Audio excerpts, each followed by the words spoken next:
Halo sobat rebahan, selamat datang di channel hiburan kaum rebahan. Armin akan berusaha untuk menghibur kalian melalui membacakan sebuah novel yang berjudul The History of Yi Chen, di mana cerita ini sangat menarik, sangat layak untuk diikuti dari awal sampai akhir. Di video sebelumnya adalah video part ke-76 di mana Yi Chen sedang menolong seorang gadis di sebuah kampus yang terjun ke danau buatan di kampus tersebut yang berniat ingin bunuh diri tapi diselamatkan oleh Yi Chen, dan penyebab itu adalah sugesti dari seorang pemuda yang membuat wanita itu ingin bunuh diri. Dan Yi Chen juga telah ditemukan oleh seorang gadis yang ingin bunuh diri tadi. Yang membuatnya ingin bunuh diri tadi seorang pemuda bajingan yang akhirnya ketemu dengan Yi Chen, dan Yi Chen ingin memberi pelajaran. Pelajaran seperti apa yang akan diberikan oleh Yi Chen, kita ikuti terus di part ke-77 ini. Tapi sebelumnya jangan lupa subscribe dan like serta share juga video ini agar teman-teman kalian juga mendapatkan informasi hiburan seperti ini. Oke, kita lanjutkan di part ke-77 ini. Yi Chen mengangkat tangannya dan langsung menampar Wuki yang membuatnya jatuh di tanah. Wuki selama ini sama sekali tidak pernah disentuh orang dan terus disanjung orang. Mana mungkin dia akan menerima dirinya ditampar. Dia langsung berdiri dan berteriak, "Brengsek, aku akan membunuhmu." "Membunuhku?" Yi Chen tersenyum dingin dan berkata, "Kamu dengarkan baik-baik bajingan. Kakek bermarga Yi, namaku Yi Chen, tuan muda keluarga Yi di Yanjing, ketua dewan grup di Hao. Kamu coba ukur sendiri apakah kamu yang berasal dari keluarga Wu yang ada di Suhang layak berkata sombong di depanku." Wuki langsung seperti disambar petir. "Keluarga Yi Yanjing? Ini adalah keluarga paling atas di seluruh negeri ini. Meskipun keluarga Wu lebih kuat sedikit dari keluarga Song, tapi mereka tidak ada apa-apanya di depan keluarga Yi." Meskipun dia curiga apakah Yi Chen membohonginya atau tidak, tapi begitu dia teringat tampang Yi Chen yang sama sekali tidak takut ketika dia menyebut nama keluarganya, juga berani menampar dirinya, dan Yi Chen terlihat sangat percaya diri. Ini membuktikan yang dikatakan Yi Chen kemungkinan besar adalah benar. Wuki langsung kaget setelah mendengar ini. Dia pikir dirinya bisa menyombongkan diri di Jinling, bahkan di seluruh Jiannan. Tapi tidak diduga tuan muda keluarga Yi Yanjing akan muncul di Jinling dan mencari masalah dengannya. Dia adalah orang tingkat tinggi yang sejak kecil menerima pengajaran keluarga besar. EQ cara menyelesaikan masalah tidak mungkin bisa dibandingi oleh generasi seperti Sayu Hailong. Wuki langsung sadar jika dirinya menghadapi masalah besar, bahkan bisa menyebabkan masalah buat keluarganya. Jadi dia langsung berlutut dan memohon, "Tuan muda Yi, aku yang salah karena menyinggungmu, mohon maafkan aku." Yi Chen kaget melihat perubahan yang begitu cepat. Sepertinya bajingan ini benar-benar pintar. Pantas saja dia bisa terus mengendalikan dan melukai para gadis dengan sugesti psikologis. Otak orang seperti ini sangat pintar. Kebanyakan orang bukan lawannya dan akhirnya akan dikendalikan olehnya. Namun Yi Chen tidak kasihan padanya sama sekali. Yi Chen tersenyum dingin. "Kamu benar-benar pandai mengendalikan diri. Tapi apakah kamu benar-benar berpikir aku akan melepaskanmu karena kamu berlutut di depanku?" Wuki gemetaran dan berkata, "Tuan muda Yi, aku sudah tahu salah. Aku akan berubah kelak. Selain itu aku akan memberikan uang sebanyak 100 juta yuan untuk membayar ganti rugi kepada Liu Yi. Aku harap kamu memaafkanku." Yi Chen tersenyum. "Kamu benar-benar tidak mengerti dengan gayaku. Kamu telah menyinggungku hari ini. Ini tidak bisa diselesaikan dengan uang." Wuki segera bertanya, "Tuan muda Yi, bagaimana kamu ingin menyelesaikannya?"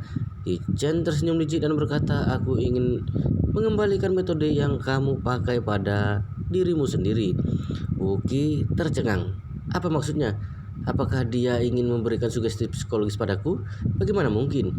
Aku adalah seorang ahli sugesti psikologis. Aku ambil jurusan psikologis. Bagaimana mungkin dia bisa mencuci otakku? Jichen melihatnya bingung sehingga dia tersenyum dan berkata, bukankah kamu suka memberikan sugesti psikologis pada para gadis? Aku berencana memberikan sugesti psikologis padamu. Aku ingin membuatmu makan kotoran setiap 1 jam. Tidak akan berhenti sebelum kenyang. Mata Wookie melotot melihat Jichen dan merasa Jichen hanya bisa omong kosong. Pada saat ini Jichen terlihat tersenyum jahat. Dia terus berkata, selain itu setelah aku memberikan sugesti psikologis padamu, kamu akan memikirkan cara untuk bunuh diri jika ada yang mencoba menghentikanmu makan kotoran sampai kamu bisa makan kotoran. Pada saat yang sama, jika kamu melihat kotoran di jalan, kamu juga harus memakannya. Kamu akan mati jika tidak memakannya. Kamu akan berusaha membuat dirimu mati jika ada yang menghentikanmu. Akan berlanjut seperti itu selamanya. Jadi hidupmu ke depan kamu tidak akan mengejar hal lain selain makan kotoran. Kamu tidak akan mengejar uang, tidak akan mengejar kesenangan, tidak akan mengejar wanita. Kamu hanya ingin makan kotoran selama sisa hidupmu. Wookie menjadi marah setelah dia mendengar ini. Dia berkata, Tuan Muda Yi, apakah kamu menganggapku idiot? Apakah kamu pikir aku akan mendengarkan apa yang kamu katakan? Sugesti psikologis tidak dilakukan seperti itu. Kamu tidak profesional sama sekali. Jichen tertawa dan berkata, aku tidak profesional. Aku sangat profesional. Tahu? Jika kamu tidak percaya, kamu bisa mencobanya. Setelah itu, Jichen mengulurkan tangan dan menekan dahinya dengan ringan.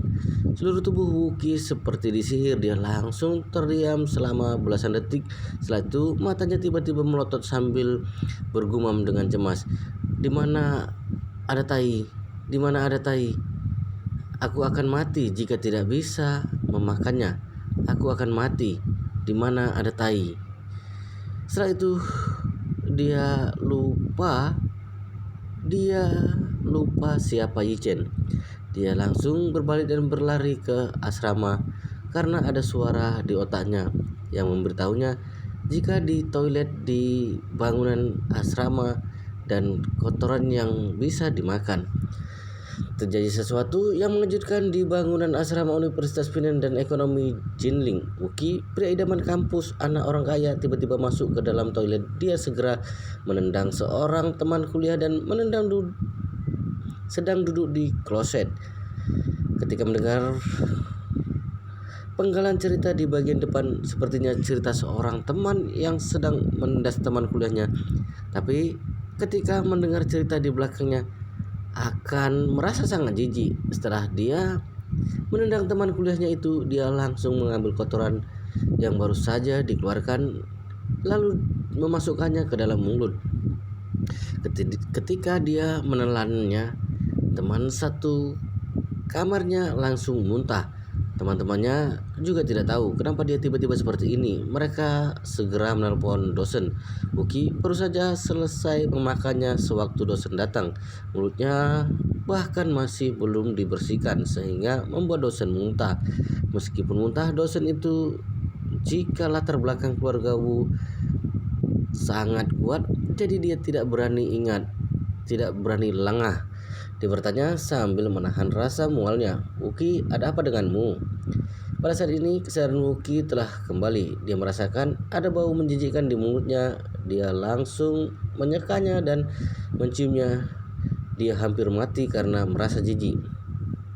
Dia benar-benar lupa jika dirinya pernah bertemu Jichen. Dia juga lupa dengan dirinya yang baru saja makan kotoran. Dia terlihat bingung kenapa mulutnya penuh kotoran sekarang. Dia bergegas masuk ke kamar mandi dan mencuci mulutnya. Dosen ikut di sampingnya dan bertanya, Wookie, apakah kamu sakit? Wajah Wookie terlihat pucat. Dia menggelengkan kepalanya. Ada apa ini? Apakah seseorang mengerjaiku? Seorang teman memberanikan diri dan berkata, Bos, kamu kembali dari luar tadi. Langsung menendang Lawson ke kloset. Kemudian makan yang dia Dia tidak bisa meneruskan lagi ketika berkata sampai di sini. Dia menahan diri supaya tidak muntah. Bagaimana kalau kita pergi ke rumah sakit? Brengsek, apa yang kamu katakan? Wuki berteriak marah. Kamu bilang aku makan. Beberapa teman lainnya mengangguk satu persatu. Wuki merasa mual. Dia mengumpat cepat bawa aku ke rumah sakit. Dosen penasihat mengemudikan mobilnya dan membawa Wuki ke rumah sakit umum. Beberapa teman kuliah yang punya hubungan baik dengan Wuki juga ikut. Setelah tiba di rumah sakit dan bertemu dokter di IGD, Wuki segera bertanya, "Dokter, cepat cuci lambungku. Aku baru saja makan kotoran." Dokter tercengang, dia sudah belasan tahun bekerja di rumah sakit. Dia baru pertama kali bertemu pasien seperti ini. Dia tanpa sadar bertanya, "Buat apa kamu makan kotoran?" Wuki menarik kerah bajunya dengan marah. "Brengsek, buat apa aku mencarimu jika aku tahu? Cepat cuci lambungku." Meskipun dokter sangat tidak puas dengan sikapnya, tapi dia tetap berkata kepada perawat, "Siapkan alat untuk mencuci lambung." Perawat segera mengangguk untuk menyiapkannya. Wuki tiba-tiba merasa kepalanya sakit, kemudian dirinya hilang kendali. Yang dipikirkan otaknya adalah ingin makan kotoran. Jadi dia tanpa sadar bertanya, toilet ada di mana? Toilet ada di mana?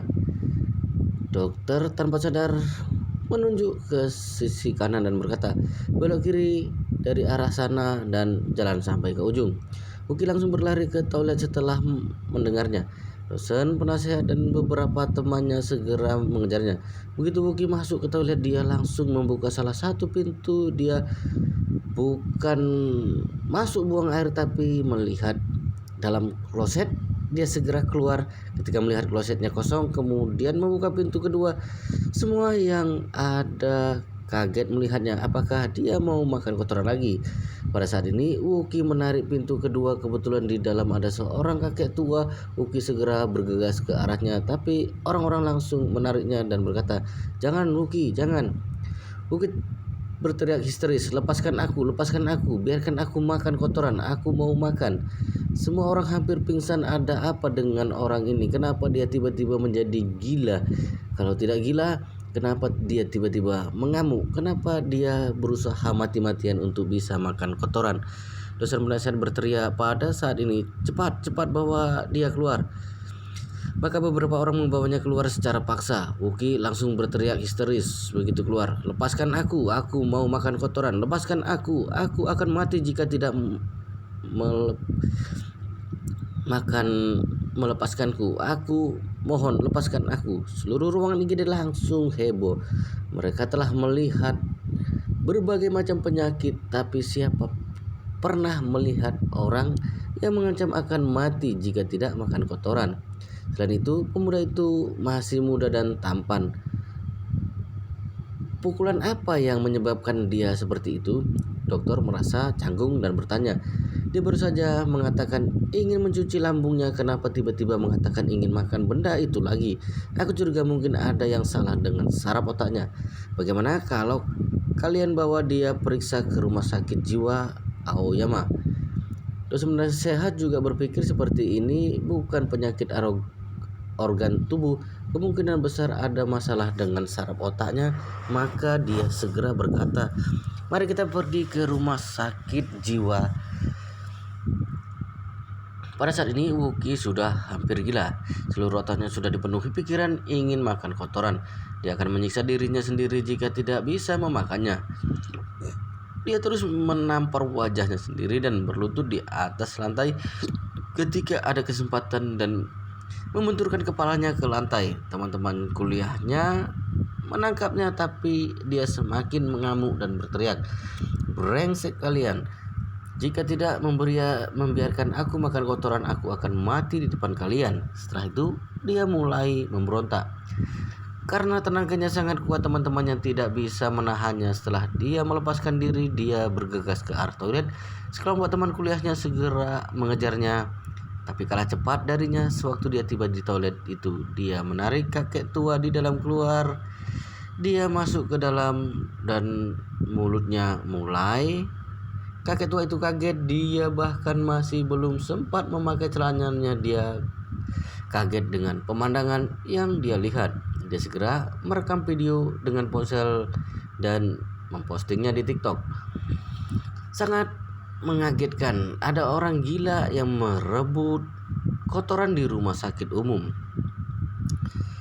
Dosen penasihat Wuki dan teman-teman sekamarnya hampir gila karena perlakuannya. Mereka menahan rasa jijik dan segera menangkap Wuki dan membawanya ke tempat dokter. Kakek tua yang ditarik dan dilempar keluar oleh Wuki merintih. Jangan biarkan dia keluar jika otaknya bermasalah. Kenapa dia bahkan merebut tai? Dosen penasihat tampak malu. Dia mengeluarkan dompet dan memberikan 500 yuan kepada kakek tua itu. Dia berkata, "Kakek tua, ini untuk mengganti kerugianmu, mohon maaf." Kakek tua tidak menyangka jika dia bisa memperoleh 500 yuan. Keluhan tadi langsung hilang. Kemudian dia berkata, "Itu apakah masih mau lagi lain kali?" Dosen penasihat langsung kesal dan berkata, "Kakek tua, lain kali tidak mau lagi. Lanjutkan lagi jika kamu masih belum selesai." Setelah itu, dia langsung berteriak kepada semua orang, "Cepat bawa Wuki ke tempat dokter." Setelah tiba di tempat dokter, ketika dokter melihatnya, dokter memuntahkan semua makan malamnya dan berkata, "Aku mohon kepada kalian bawa dia ke rumah sakit jiwa. Kami tidak bisa mengobati penyakit seperti ini." Dosen penasihat berkata, "Setidaknya Anda bantu dia cuci lambung dulu. Betapa kotornya makan benda itu." Dokter hampir menangis dan berkata, "Aku bisa membantunya mencuci lambung, tapi apakah kamu yakin dia tidak akan pergi makan benda itu lagi? Lagi pula aku harus mencucinya sedikit demi sedikit. Mana mungkin bisa secepat dia memakannya?" Dosen penasihat bertanya kepada beberapa teman sekamarnya, "Dia sudah makan 2 kali, bukan?" "Benar." Teman sekamarnya segera mengangguk dan berkata, "Setidaknya dia sudah 1 jam yang lalu." Dosen penasihat berkata, "Kalau begitu mungkin 1 jam kemudian dia akan makan." Dia ragu sejenak. Ketika memikirkan ini, dia berkata, "Bersihkan mulutnya, bawa masuk ke dalam mobil, kita akan ke rumah sakit jiwa. Bahaya kalau kita menundanya." Semua orang hanya bisa menahan jijik dan membantu menyekam mulut Wuki dengan tisu, kemudian membawanya keluar. Wuki sadar sewaktu baru naik ke mobil. Dia merasakan ada sesuatu yang menjijikkan di dalam mulutnya lagi. Dia bertanya, "Apa yang aku lakukan tadi?" Seorang teman sekamar yang duduk di sampingnya bertanya dengan kaget, "Apakah kamu sudah tidak ingat?" Wuki menggelengkan kepalanya dan berkata, "Tidak terlalu ingat. Aku hanya ingat jika kepalaku terasa sakit dan berdengung." Setelah itu Wuki meletakkan tangan di samping mulutnya, kemudian menghembuskan napas. Dia hampir pingsan mencium bau. Dia bertanya dengan kaget, "Ada apa ini? Apakah aku makan benda itu lagi?" Losan yang duduk di kursi depan berkata, "Bos, kami tidak bisa menghentikanmu tadi. Kamu masuk ke dalam toilet dan seseorang kakek tua." Salah satu teman ke sekamar Wuki segera berkata, "Losan, kamu jangan bicara lagi." Oh, Losan baru sadar jika masalah ini terlalu menjijikkan, maka dia segera diam. Wuki terus bertanya, "Ada apa sebenarnya? Katakan dengan jelas." Ini semua orang saling bertatapan. Tidak ada yang bersedia mengatakan situasi yang mengerikan tadi. Memikirkannya saja merasa jijik. Wuki berteriak dengan marah, "Brengsek, kalian mau mengatakannya atau tidak?" Teriakan ini membuat seluruh mobil menjadi bau. Ketika teman kuliah dan dosen penasehat yang mengemudikan mobil merasa pusing mencium bau itu, dosen penasehat segera membuka semua jendelanya supaya angin bisa masuk ke dalam sehingga baunya hilang. Wuki sangat marah, kemudian berkata dengan marah kepada orang yang duduk di sebelah kanannya, "Lausi, kamu jangan salahkan aku jika tidak mengatakan kepadaku kamu mengambil 200.000 yuan dariku waktu itu. Cepat kembalikan padaku." Ketika Lausi mendengarnya, dia segera berkata, "Bos, aku akan mengatakannya. Tadi kamu tiba-tiba seperti orang gila dan ingin makan benda itu. Kami bertiga menahanmu, tapi tanganmu sangat kuat sehingga melepaskan diri dari berlari dan berlari ke toilet. Kami tidak bisa mengejarmu. Kamu langsung masuk ke satu ruangan dan menarik seorang kakek tua yang sedang ke toilet keluar. Kemudian wajah Wuki terlihat gelap sambil menahan jijik dan bertanya, Aku memakannya. Losi mengangguk dengan hati-hati dan berkata, Makan, kamu memakannya. Wuki langsung muntah. Benda yang dimakan 2 kali dimuntahkan di seluruhnya di dalam mobil. Pada saat ini seluruh mobil seperti jatuh ke dalam septic tank. Baunya sangat busuk. Kaca jendela yang terbuka sama sekali tidak berguna.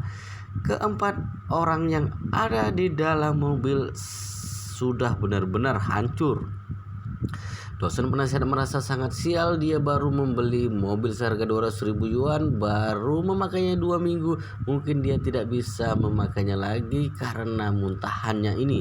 Tapi dia tidak berani marah karena kekuatan keluarga Wu terlalu besar. Rektor telah berpesan sejak awal, dia harus melayani Wuki dengan baik, tidak boleh lalai. Pada saat ini video Wuki makan kotoran sudah meledak di TikTok. Video kejam seperti ini langsung meledak setelah ditayangkan. Keluarga Wu yang ada di Suhang kaget ketika melihat video ini. Seluruh keluarga menjadi panik. Keluarga Wu adalah salah satu keluarga terbesar di Jiangnan. Mereka sangat peduli dengan anak-anak mereka. Wuki tiba-tiba mengalami hal semacam ini. Keluarga Wu segera menyadari bahwa pasti telah terjadi sesuatu, maka harus segera datang untuk melihat situasinya. Pada saat yang sama, keluarga Wu juga memikirkan segala cara untuk menghubungi seluruh jaringan untuk menghapus videonya karena masalah seperti ini sangat memalukan bagi mereka. Bagaimana mungkin keluarga besar seperti mereka sanggup menghadapi malu seperti ini? Tapi video ini menyebar dengan cepat dan segera menyebar ke Weibo, Youku, dan Iki. Video ini segera menjadi berita terpanas dan hampir semua orang mengetahuinya. Pemimpin keluarga Wu sangat marah. Ayah Wuki, Wu Donghai, menelponnya. Dia langsung bertanya, Wuki, apa yang telah terjadi padamu? Apakah kamu mendapat pukulan? Apakah kamu tahu keluarga malu sekali setelah videomu meledak di TikTok? Ketika Wuki mendengar video meledak di TikTok, dia juga sangat ingin membenturkan kepalanya sampai mati atau ingin langsung melompat dari mobil. Dia langsung berteriak, Ayah, ini bukan salahku. Aku tidak tahu apa yang terjadi. Akan terjadi masalah setiap 1 jam. Lalu merasa ingin makan benda itu tanpa terkendali. Kesadaranku hilang sewaktu hal itu terjadi. Kata teman kuliahku, jika aku tidak makan benda itu sewaktu aku kambuh, aku akan melukai diri sendiri dan ingin bunuh diri. Ayah, kamu harus pikirkan cara untuk menolongku. Sewaktu Wu Donghai mendengar ini, dia segera berkata, Tunggu aku, nak. Aku dan kakakmu akan membawa dokter ke sana. Setelah itu, dia segera membawa kakaknya Wu Qin pergi dengan pesawat pribadi tanpa ada waktu mengemasi barang bawaan apapun. Mereka terbang dari Suhang ke Jinling. Seluruh tim dokter keluarga Wu pergi bersama mereka. Kekuatan keluarga Wu jauh di atas keluarga Song. Keluarga ini mempunyai fasilitas yang sangat lengkap, tidak hanya pesawat pribadi, kapal pesiar, bahkan juga tim dokter pribadi dan tim satpam. Tim dokter keluarga Wu terdiri dari 6 dokter terkemuka di dalam berbagai bidang. Salah satu di antaranya adalah seorang ahli psikiater terbaik di dalam negeri. Tapi keluarga Wu tidak tahu, meskipun ahli psikiater terbaik di dunia yang datang tetap tidak akan bisa menyembuhkan penyakit Wuki. Chen berada di pintu gerbang Universitas Pendidikan dan Ekonomi Jinling. Satu lengannya dirangkul Qin Aksu dengan mesra. Mas Ardi, Anda benar-benar hebat. Kami sudah lama membujuk Liu, tapi tidak ada gunanya. Anda hanya mengatakan beberapa kata kepadanya dan dia langsung sadar. Chen berkata dengan ringan, mungkin dia sadar bahwa nyawa sangat penting setelah dia lompat ke danau. orang baru bisa melihat masalah pada dirinya pada saat terakhir. Kinoksu mengangguk dan berkata penuh syukur, Mas Ri, terima kasih banyak. Jika bukan karena bantuan Anda, Liu Yi mungkin sudah bunuh diri. Yichen berkata, jangan khawatir, dia akan hidup dengan optimis kelak. Setelah itu, Yichen mengingatkannya, kamu sendiri juga harus hati-hati kalau mencari pacar kelak. Jangan sampai ditipu oleh pria bajingan seperti ini. Kinoksu tersenyum malu dan berkata, tentu saja tidak, aku sangat pintar. Setelah itu, dia melihat Yichen dengan kagum dan berkata dengan pelan, aku sudah memutuskan jika aku mencari pacar kelak, aku akan mencari orang seperti Master Yi. Yichen tersenyum dan berkata, keluarga kalian juga ingin mencari seorang menantu yang tinggal di rumah mertua. Kinoksu terlihat malu. Jika bisa menemukan orang seperti Master Yi, semua itu tidak penting. Yichen mengangguk dan berkata, sudahlah, kamu masih kecil sekarang, sekolah yang baik, masih belum terlambat untuk pacaran jika sudah lulus kuliah. Kinoksu terlihat cemberut dan berkata, jika aku menemukan orang yang cocok, mungkin aku akan pacaran terlebih dahulu, karena cinta sejati sangat penting. Ya, Yichen berkata dengan serius, tentu saja jangan lewatkan kesempatan jika bertemu orang yang tepat. Yichen berkata tanpa berpikir ke arah lain. Yichen berkata padanya, baiklah, kamu kembali ke asrama saja, aku pulang dulu. Kinoksu berkata, Mas Ri, Anda mau pergi sekarang? Apakah mau pergi minum kopi bersama? Yichen melambaikan tangannya, tidak, aku tidak bisa tidur jika minum kopi di malam hari. Pada saat ini, Kinoksu tiba-tiba menerima sebuah pesan singkat. Dia membuka dan langsung kaget. Dia berkata, gila, menjijikkan sekali. Yichen bertanya dengan penasaran, ada apa? Kinoksu merasa mual. Dia memberikan ponsel kepada Yichen. Dia batuk sambil berkata, video panas di TikTok. Wuki makan kotoran di rumah sakit. Benar-benar jijik. Siapa yang akan makan benda itu? Benar-benar gila. Yichen melihat videonya memang sangat menjijikkan, tapi dia sangat puas melihatnya. Bukankah bajingan itu suka memberikan sugesti psikologis kepada orang? Kamu menghadapi masalah sekarang, nikmati baik-baik kesenangan sugesti psikologis. Yichen sudah bisa memprediksi masa depan Wuki. Dia harus makan kotoran setiap 1 jam sekali. Jika tidak, dia akan melukai diri sendiri dan bunuh diri. Tidak ada gunanya juga jika mengikatnya. Jika tidak membiarkan dia makan kotoran, dia akan bunuh diri dengan menggigit lidahnya, mencoba untuk mogok makan dan minum, bahkan akan berteriak dengan histeris. Jadi cara terbaik supaya dia bisa hidup adalah membiarkan dia makan kotoran setiap 1 jam. Jika tidak, orang ini akan mati tersiksa dalam waktu 1 bulan. Untung saja keluarga Wu, termasuk keluarga besar, juga banyak orang. Wuki tentu saja tidak akan kekurangan benda itu kelak. Hanya saja hidup Wuki sangat tragis. Ia akan makan benda itu setiap 1 jam sekali. Tidak tahu dia akan bertahan berapa lama. Sewaktu Yichen kembali ke rumah, Wuki baru saja dibawa ke rumah sakit jiwa. Rumah sakit jiwa adalah satu-satunya rumah sakit jiwa yang ada di Jinling. Hanya saja jaraknya sangat jauh. Wow, sangat luar biasa sekali ceritanya ya. Jadi Wuki ini memakan kotoran karena terkena sugesti dari Yichen akibat perbuatan dia sendiri yang memberikan sugesti kepada banyak wanita-wanita, gadis-gadis yang ada di universitasnya, dan membiarkan gadis-gadis tersebut satu persatu mati karena sugestinya. Kini akhirnya dia sendiri terkena sugesti. Itulah akibat dari perbuatannya dia. Oke teman-teman, di episode ini sampai di sini dulu. Kita lanjutkan di episode selanjutnya atau di part berikutnya, di video berikutnya. Jangan lupa subscribe dan aktifkan lonceng notifikasinya agar teman-teman tidak ketinggalan update dari video di channel ini. Jika kalian suka dari cerita ini, jangan lupa di like. Jika berkenan, share juga ke teman-teman lainnya supaya teman-teman lainnya juga mendapatkan hiburan seperti ini.